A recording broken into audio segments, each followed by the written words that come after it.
Hi hello. ഇന്നിപ്പോൾ വൈകുന്നേരം ഓഫീസിൽ നിന്ന് വന്നിട്ട് രാത്രി ഡിന്നറിനുള്ള പരിപാടികളാണ് കേട്ടോ. ഇപ്പോൾ നല്ല മഴയായത് കാരണം ആകെ കൂടി ഭയങ്കര ഒരു തണുത്ത് മരവിച്ച അവസ്ഥയാണ്. കൂടി ഒരു തിരക്കും ബഹളമൊക്കെയാണ്.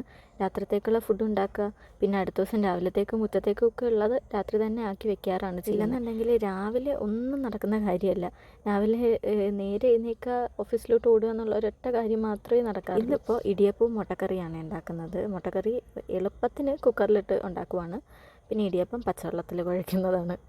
അപ്പോൾ പെട്ടെന്ന് കാര്യം കഴിയുമല്ലോ. ഇനിയിപ്പോൾ സ്കൂൾ തുറക്കാറായതുകൊണ്ട് ആദ്യമേ ഒരു റുട്ടീനിൽ പോയില്ലെന്നുണ്ടെങ്കിൽ പിന്നെ അത് ഭയങ്കര ബുദ്ധിമുട്ടാണ്. അപ്പോൾ പിന്നെ അമ്മൂനെ മാത്രമല്ല, വീട്ടിൽ വേറൊരു കുട്ടിയുള്ളത് കൊണ്ട് അതിനെയും കൂടി നോക്കണമല്ലോ. അങ്ങനെ ആകെ കൂടി മൊത്തത്തിൽ ബഹളമായതുകൊണ്ട് എല്ലാം ഒരു അഡ്ജസ്റ്റ്മെൻറ്റിലാണ് ഇപ്പം നടന്നു പോകുന്നത്. സത്യത്തിൽ സ്കൂൾ തുറക്കാനാണെങ്കിൽ ഇനി അധികം ദിവസവും ഇല്ലല്ലോ. ഇതുവരെ അതിന് വേണ്ടിയിട്ടുള്ള സാധനങ്ങൾ പോലും എടുത്തു വെച്ച് തീർന്നിട്ടില്ല. അതുകൊണ്ട് ഇങ്ങനെയൊക്കെയാണ് ഇപ്പം നിലവിലെ സാഹചര്യങ്ങൾ. പോക്കൊക്കെ കൊണ്ട് തന്നെയാണ് കേട്ടോ ഇപ്പോൾ പ്രോപ്പറായിട്ട് വീഡിയോസ് പോലും ഒന്നും ഇടാൻ പറ്റാത്തത്. ഇന്നത്തെ വിശേഷങ്ങൾ ഇത്രയൊക്കെ ഉള്ളൂ. അടുത്ത വീഡിയോസിൽ കാണാം.